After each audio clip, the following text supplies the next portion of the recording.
خداوند کی زندگی بخش کلام کی طرف چلیں گے، اور جیسا کہ آپ سب کو یاد ہوگا کہ ہم نے کچھ دن پہلے مکاشفہ کی کتاب میں 7 کلیسیوں کے بارے میں ہم نے سیکھنا شروع کیا تھا۔ تو پچھلی دفعہ ہم نے سمرنا کی کلیسیا کے بارے میں ہم نے سیکھنا شروع کیا تھا کہ سمرنا کی کلیسیا جو ہے اس کو خداوند یسوع مسیح جو ہے وہ کیا کہنا چاہتے ہیں۔ تو میں نے آپ کو بتایا تھا کہ سمرنا کا مطلب ہے یہ مر سے لیا گیا ہے، اور مر جو ہے یہ کڑوا جو ہے وہ ہوتا ہے، اور دوسری بات ہے کہ مر جو ہے اس کو جب پیسا جاتا ہے تو اس کے اندر سے خوبصورت جو ہے اس کے اندر بہت اچھی خوشبو اس کے اندر سے اٹھتی ہے۔ اور یہاں پہ سمرنا کی کلیسیا کا انتخاب جو خدا یسوع مسیح نے کیا ہے وہ اس لیے کیا ہے کہ یہ کلیسیا جو ہے یہ لگاتار یہ پس رہی تھی، یہ لگاتار جو ہے یہ دکھ اور تکلیف میں یہ کلیسیا جو ہے یہ گزر رہی تھی۔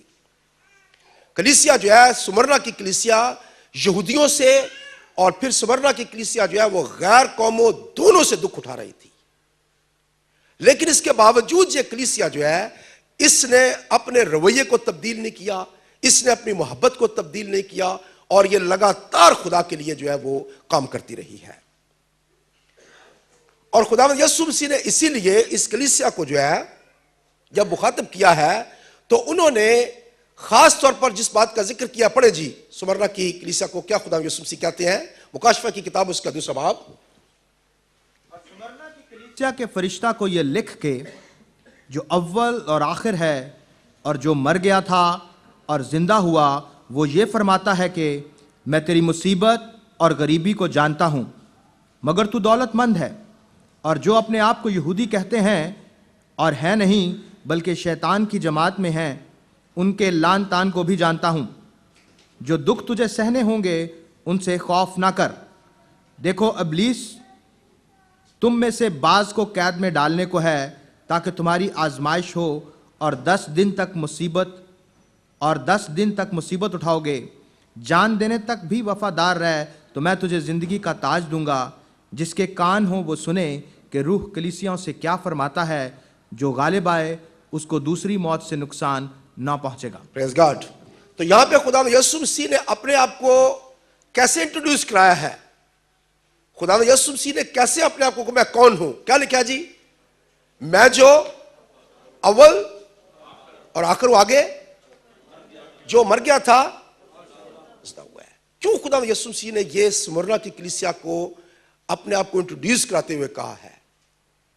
اس کا ریزن یہ ہے کہ کیونکہ یہ کلیسیا جو ہے یہ دکھ اور تکلیف اٹھانے والی کلیسیا تھی، اس لیے خدا یسوع مسیح اس کو بتاتے ہیں کہ میں نے بھی دکھ اور تکلیف اٹھائے، لیکن میں غالب آیا، اور غالب آنے کے بعد میں زندہ ہوا، اور اب میں باپ کے دائیں طرف بیٹھا ہوا ہوں۔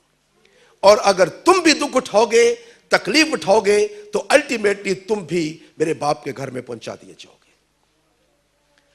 تو یہ ایک بہت بڑی امید جو ہے سب سے پہلے سمرنا کی کلیسیا کو دی گئی ہے، اور خدا یسوع مسیح اسی لیے سمرنا کی کلیسیا کی تعریف کرتے ہیں کیونکہ اس کے پسنے سے، اس کے دکھ اٹھانے سے، اس کے تکلیف اٹھانے سے جو ہے وہ ایک خوشبو کی طرح جو ہے وہ خدا کے حضور میں قبول ہوتی ہے۔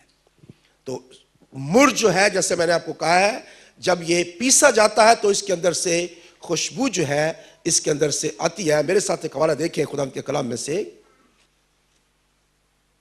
غزل و غزلات اس کا 3 باب اور اس کی 6 آیت۔ یہ کون ہے جو مر اور لبان سے اور سوداگروں کے تمام عطروں سے معطر ہو کر، ہاں جی ٹھیک ہے جی، بیابان سے دھوئیں کے ستون کی مانند چلا آتا ہے۔ تو یہاں پہ مر کو جو ہے وہ اس لیے پیش کیا گیا ہے۔ اس طرح سے زبور 45 کی 8 آیت پڑھیں۔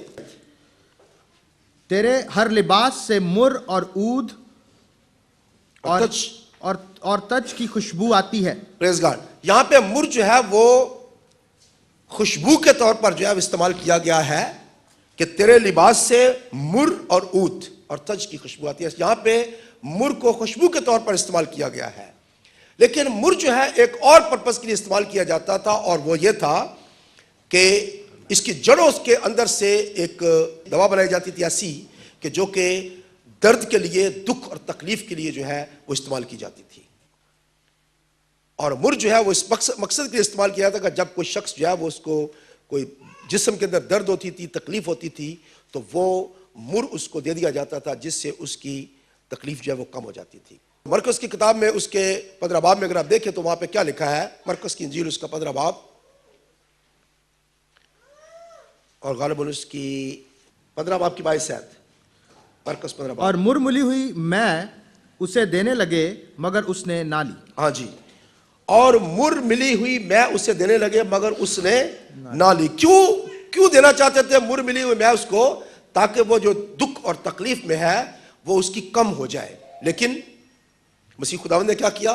انہوں نے انکار کر دیا کہ میں نے نہیں پینی، کیونکہ خداوند یسوع مسیح چاہتے تھے کہ وہ بنی نوع انسان کے اس گناہ کا جو وزن ہے، جو اس کے گناہ ہے، ان کو اپنے اوپر، ان کی جو تکلیف ہے پورے طور پہ اس کو اٹھائیں۔ اور یہی وجہ ہے کہ خداوند یسوع مسیح نے انکار کر دیا تھا۔ تو سمرنا کی کلیسیا آج کے دور میں بھی موجود ہے۔ آج بھی سمرنا کی کلیسیاں موجود ہیں جو کہ دکھ اور تکلیف اٹھا رہی ہیں۔ یہ مت سوچے کہ ہم یہاں پہ بڑے اچھی طریقے سے اگر بیٹھے ہیں تو پوری دنیا کے اندر ایسا ہی ہوگا۔ اس دنیا کے اندر ایسی ایسی کلیسیاں ہیں جن کو عبادت کرنے کی اجازت نہیں ہے، اکٹھے ہونے کی اجازت نہیں ہے، بائبل پڑھنے کی اجازت نہیں ہے۔ تو ہمیں خداوند یسوع مسیح کے ان الفاظ کے اوپر غور کرنا چاہیے کہ وہ ہمارے دکھ اور تکلیف کو جانتا ہے۔ وہ کلیسیاں جو دکھ اور تکلیف اٹھا رہی ہیں، یہ پیغام ان کے لیے ہے کہ تم فکر نہ کرو، مجھ پر میں نے بھی دکھ اٹھائے ہیں، میں نے بھی تکلیف اٹھائی ہیں، لیکن اب میں اس پر غالب آیا ہوں، اس طرح سے تم بھی اس پر غالب آنا۔ آپ کو معلوم ہے کہ میں نے آپ کو پچھلی بار بتایا تھا کہ ہر کلیسیا کو ایک خاص ہدایت کی گئی ہے کہ جو غالب آئے۔ یہ خداوند یسوع مسیح جانتے ہیں کہ ہر کلیسیا کو غلبہ پانے کی ضرورت ہے۔ اس کے اندر کوئی نہ کوئی کمزوریاں ہیں جو کہ اس کے لیے نقصان کا باعث ہو سکتی ہے۔ وہ کمزوریاں اور کمیاں جو ہے اگر وہ رہی کلیسیا کے اندر تو الٹیمیٹلی کلیسیا جو ہے وہ نقصان اٹھا سکتی ہے۔ آپ نے دیکھا ہوگا کہ افسس کی کلیسیا کو خداوند یسوع مسیح نے کہا تھا اگر تو توبہ نہیں کرے گا اور اپنے اسی جگہ پر واپس نہیں آئے گا جو جہاں سے تو چلا تھا تو میں کیا کروں گا؟ میں تیرے چراغ کو اس کی جگہ سے ہٹا دوں گا۔ میں خداوند یسوع مسیح یہاں پہ ہم سوچتے ہیں کہ خداوند یسوع مسیح ہمیں پیار کرتا ہے، بڑا اس بات کو مس یوز کرتے ہیں۔ لیکن یاد رکھیں کہ خدا جو ہے وہ قانون کا اور ہر چیز کا جو اصول ہے اس کا خدا ہے۔ وہ اگر کوئی بات کہتا ہے تو ہمیں اس کو سننے کی ضرورت ہے۔ تو ہمیں اپنی اس ہر چیز کو واپس لانے کی ضرورت ہے جو کہ کلام کی ڈیمانڈ ہے یا جو کلام کہتا ہے۔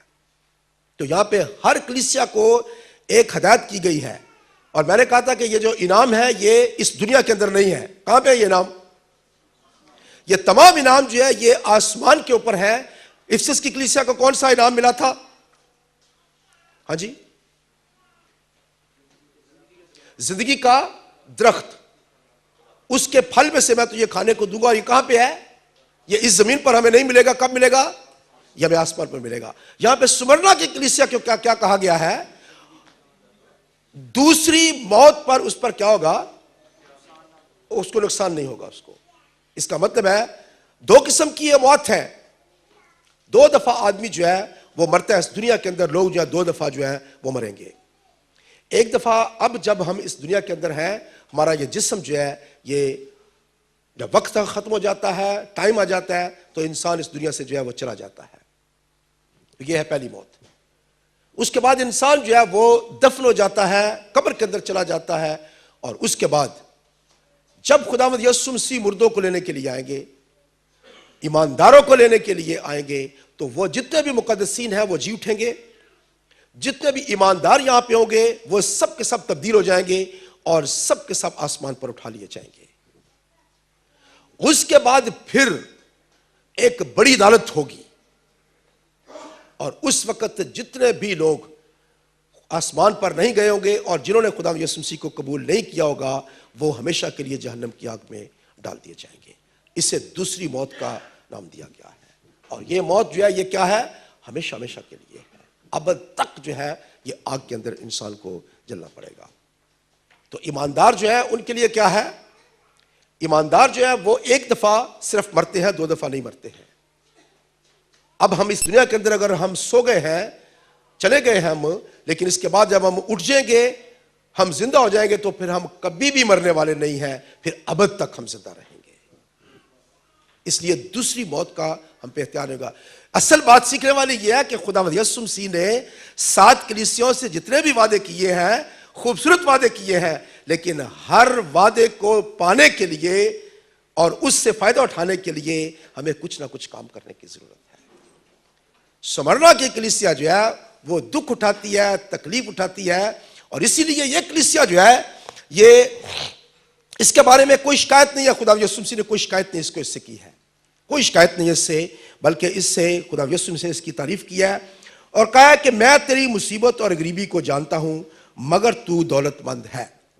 جیسا کہ میں نے پہلے آپ کو کہا تھا کہ سمرنا کی کلیسیا جو ہے یہ ایسے ایک علاقے میں تھی جہاں پہ مسیح ہونے کی وجہ سے ان لوگوں کو نہ تو نوکری دی جاتی تھی، نہ کوئی بزنس کرنے دیا جاتا تھا، اور نہ کسی بھی طریقے سے ان کو کوئی کام کاج دیا جاتا تھا، جس کی وجہ سے یہ کلیسیا مسیح پر ایمان رکھنے کے وسیلہ سے غربت کی طرف کنٹینیوس جو ہے یہ جاتی رہی، غریب سے غریب ہوتی گئی، کیونکہ نہ تو ان کو نوکری ملتی تھی، نہ ان کو کام ملتا تھا، نہ ان کو بزنس کرنے دیا جاتا تھا، اور کسی بھی طریقے سے وہ نہ روپیہ پیسہ کمانے کے قابل تھے اور نہ ان کے پاس روپیہ پیسہ تھا۔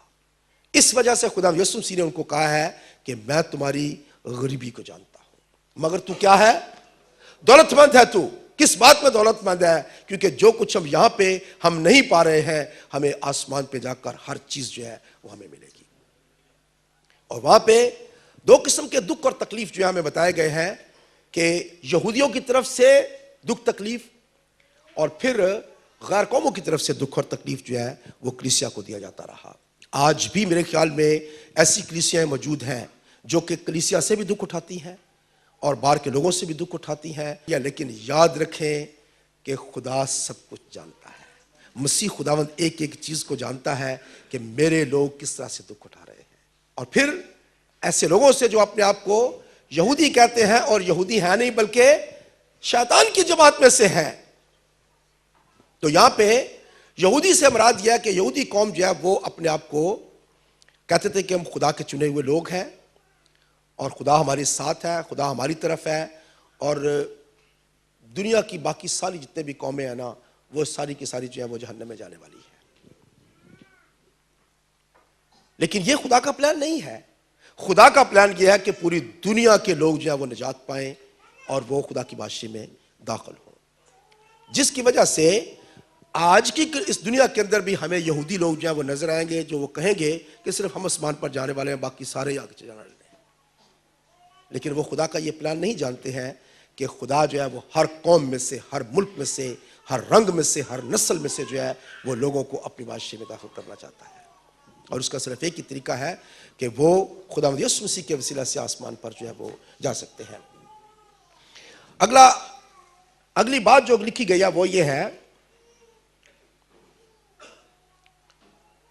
دیکھ ابلیس تم میں سے بعض کو قید میں ڈالنے کو ہے تاکہ تمہاری آزمائش ہو اور 10 دن تک مصیبت اٹھاؤ گے۔ اب یہاں پہ ابلیس جو ہے وہ قید میں ڈالنے کو ہے، یہاں پہ اس کا مطلب یہ نہیں ہے کہ یہ فزیکل قید جو ہے جیل میں ہے اس میں ڈالنے کے لیے ہے، بلکہ جیل میں ڈالنے سے مراد ہے کہ باقی تمام دنیا سے کٹ جانا، دنیا کی تمام سہولتوں سے علیحدہ ہو جانا، اپنے عزیزوں سے، رشتہ داروں سے علیحدہ ہو جانا۔ وہ آزادی جو باہر ہمیں ملتی ہے وہ ہمیں جیل میں جا کر نہیں ملتی ہے۔ تو یہاں پہ جیل جو ہے، یہ قید جو ہے، یہ یہاں پہ ایک نشان کے طور پر ہمیں بتائی گئی ہے کہ کس طرح سے مسیح جو ہے وہ ہر چیز سے جو ہے وہ علیحدہ کر دیے جاتے ہیں۔ ابلیس جو ہے وہ کیا کرنا چاہتا تمہیں؟ وہ عزیزوں سے، رشتہ داروں سے، دنیا کی چیزوں سے، سب چیزوں سے آپ کو علیحدہ کرنا چاہتا ہے، آپ کو وہ باندھ کے رکھنا چاہتا ہے تاکہ آپ دنیا میں کام نہ کر سکیں۔ جیل جو ہے وہ کس بات کو ظاہر کرتا ہے؟ کہ آپ کسی جگہ پہ باؤنڈ ہو جاتے ہیں، اس سے باہر آپ نہیں نکل سکتے ہیں۔ اور پھر کتنے دن کے لیے جی؟ ہاں جی 10 دن کے لیے۔ تو یہ کیا آپ سمجھتے ہیں کہ 10 دن کے بعد وہ کلیسیا چھوٹ گئی تھی، یا 10 دن کے بعد وہ کام ختم ہو گیا تھا؟ تو 10 دن یاد رکھے بھی میں آپ کو تھوڑا سا بتانا چاہتا ہوں کہ 10 دن سے کیا مراد ہے۔ بائبل کے اندر جو ہے وہ 10 دن کا ہمیں امپورٹنٹ ہے سمجھنا. 10 دن کا مطلب ہے تھوڑا عرصہ اور 10 دن کا مطلب ہے لگاتار. یاد رکھیں کہ 10 دن جو ہے وہ تھوڑا عرصہ بھی ہے اور 10 دن جو ہے وہ لگاتار بھی ہے. اس کا مطلب ہے کہ یہ مصیبت تھوڑے دن کے لیے بھی ہو سکتی ہے, ابلیس ہمیں تھوڑے دن کے لیے بھی پریشان کر سکتا ہے, اور پھر لگاتار لمبے عرصے کے لیے بھی ہمیں وہ پریشان کر سکتا ہے.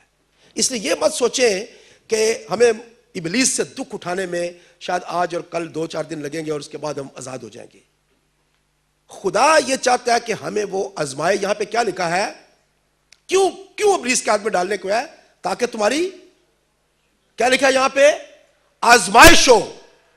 یہ میری اور آپ کی آزمائش ہے کہ ہم اس قید کے اندر جو ہے وہ ہم رہنے کے بعد جو ہم کتنا مسیح کے ساتھ وفادار رہ سکتے ہیں. تو میں چاہتا ہوں کہ ہم کچھ حوالہ جات ہم بائبل میں سے دیکھیں گے.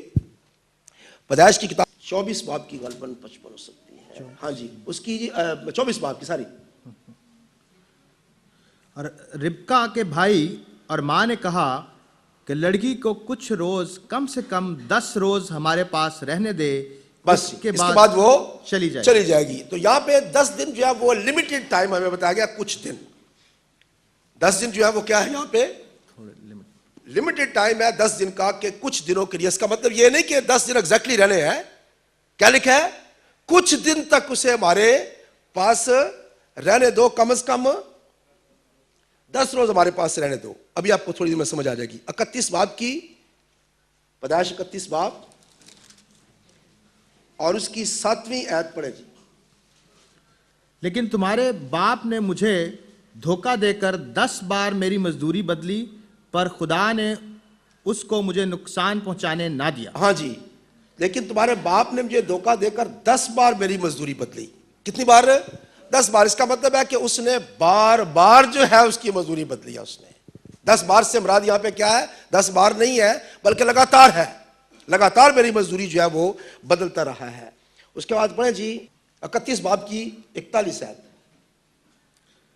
میں 20 برس تک تیرے گھر میں میں رہا, 20 برس تک تیرے گھر میں رہا, 14 برس تک تو میں نے تیری دونوں بیٹیوں کی خاطر اور 6 برس تک تیری بھیڑ بکریوں کی خاطر خدمت کی, اور تو نے 10 بار میری مزدوری بدل ڈالی. ہاں جی, اس کا مطلب ہے کہ 14 سال کے اندر 10 بار نہیں بلکہ کیا ہے, لگاتار جو ہے بار بار جو ہے وہ اس کی مزدوری کو بدلتا رہا. یرمیہ 42:7. اب 10 دن کے بعد یوں ہوا کہ خداون کا کلام یرمیہ پر نازل ہوا. بس جی, اب یہاں پہ 10 دن کیا ہے, وہ کیا ہے, لمیٹڈ ہے, تھوڑے عرصے کے لیے. اور اس کے بعد نہمیہ 5:18.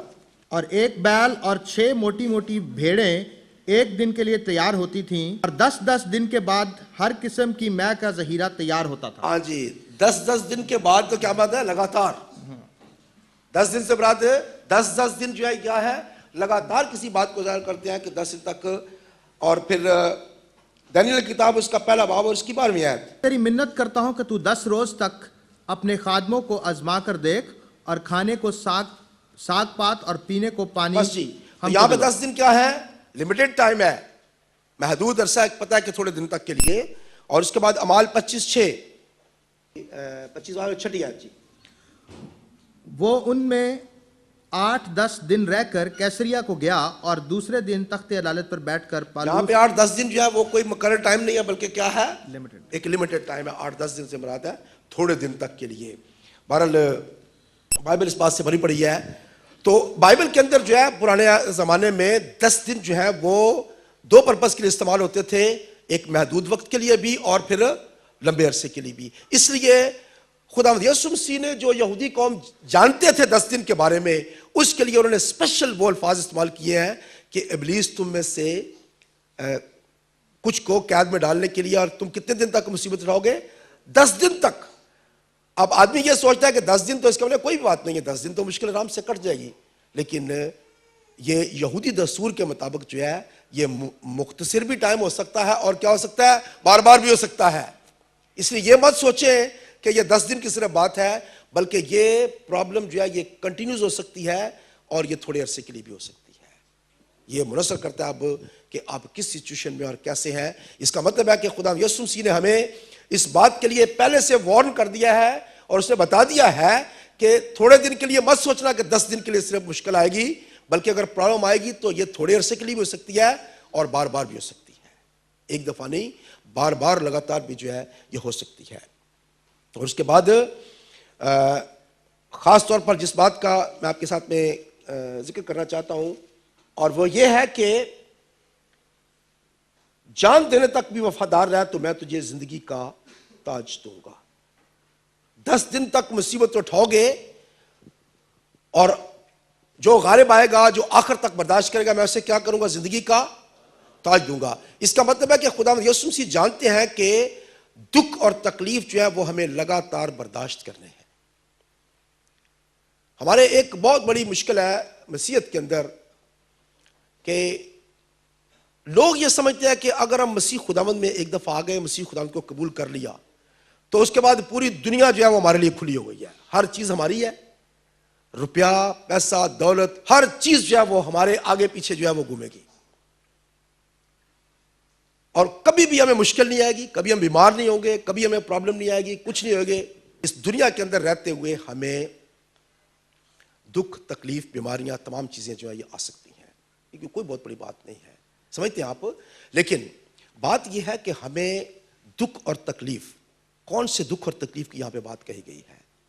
یہاں پہ دکھ اور تکلیف وہ کہے گئے ہیں جو ہمیں مسیح ہونے کی وجہ سے آتے ہیں۔ یہ دکھ تکلیف نہیں کہ ابھی میرا کام چھوٹ گیا تو یہ دکھ تکلیف ہے، یا آپ نے کسی کو مار دیا تو آپ جیل میں چلے گئے تو جی مجھے دکھ دیا، میں جیل میں چلا گیا ہوں، قید میں 10 دن چلا گیا، ایسا نہیں ہے۔ یہ کیا ہے؟ ہمیں جو خداوند یسوع مسیح پر ایمان رکھنے کی وجہ سے ہمیں دکھ اور تکلیف اٹھانے پڑتے ہیں۔ اگر فار ایگزامپل اگر آپ کام کاج نہیں کرتے ہیں، ابھی کچھ نہیں کرتے ہیں اور آپ کو کھانے کو نہیں ہے، تو اس کا مطلب یہ نہیں ہے کہ یہ دکھ اور تکلیف ہے۔ دکھ اور تکلیف ہے جب خداوند یسوع مسیح کی وجہ سے آپ پر دکھ اور تکلیف آتے ہیں، وہ دکھ اور تکلیف کی بات یہاں پہ کی جاتی ہے۔ اور بائبل جہاں بھی ذکر دکھ تکلیف کا ہے، مشکلات کا ذکر ہے، آزمائش کا ذکر ہے، یاد رکھیں کہ وہ مسیح پر ایمان رکھنے کی وجہ سے جو دی جاتی ہیں، وہ دکھ تکلیفیں ہیں۔ اور یہاں پہ کہا گیا ہے کہ دکھ اور تکلیف آتے کیوں ہیں؟ کیوں خدا جو ہے وہ ہم پر بعض کا دکھ اور تکلیف لے کر آتا ہے؟ اس قسم کے دکھ تکلیف کیوں لے کر آتا ہے؟ چند چیزیں ہیں، میں آپ کے ساتھ جلدی شیئر کروں گا 2-4 منٹ میں، میرے ساتھ دیکھیں، جلدی 2-4 حوالے دیکھیں گے کہ کیوں آتے ہیں دکھ اور تکلیف۔ عبرانیوں 12 باب اور اس کی پڑھیں جی 30 آیت سے پڑھیں جی۔ بس اس پر غور کرو کہ جس نے اپنے حق میں برائی کرنے والے گناہگاروں کی اس قدر مخالفت کی برداشت کی تاکہ تم بے دل ہو کر ہمت نہ ہارو۔ تم نے گناہ سے لڑنے میں اب تک ایسا مقابلہ نہیں کیا جس میں خون بہا ہو۔ یہاں پہ یاد رکھیں کہ سب سے پہلے میں یہ بات بتائی ہے کہ دکھ اور تکلیف کیا ہے۔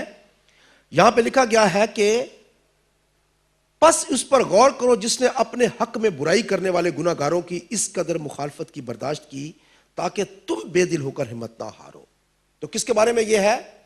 جو مخالفت کرنے والے لوگ ہیں، ان کے سبب سے جب ہم دکھ اٹھاتے ہیں، تکلیف اٹھاتے ہیں، تو خدا یسوع مسیح نے کہا کہ میری طرف دیکھو، میں نے مخالفت کی برداشت کی ہے، میں نے سب کچھ سہا ہے تاکہ تم بے دل نہ ہو، اور تم نے گناہ سے لڑنے میں اب تک ایسا مقابلہ نہیں کیا جس میں خون بہا ہو۔ وہ کہتے ہیں میں نے گناہ کا مقابلہ کرنے کے لیے اپنا خون جو ہے وہ بہایا ہے، اس حد تک مجھے مقابلہ کرنا پڑا ہے گناہ کا، تمہیں بھی اسی طرح مقابلہ کرنے کی ضرورت ہے۔ آخری ایک حوالہ عبرانیوں 5 باب اور اس کی 8ویں آیت۔ اور باوجود بیٹا ہونے کے اس نے دکھ اٹھا کر فرما برداری سیکھی۔ ہاں جی، دکھ اٹھانا جو ہے ایک اور چیز کی طرف ہم لے کر جاتا ہے، اور وہ ہے فرما برداری سکھانے کے لیے۔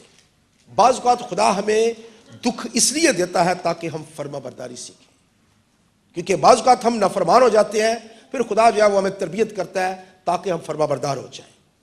خداوند یسوع مسیح کے بارے میں یہاں پہ واضح طور پر لکھا گیا ہے کہ اس نے دکھ اٹھا کر اس نے کیا کیا؟ فرما برداری سیکھی۔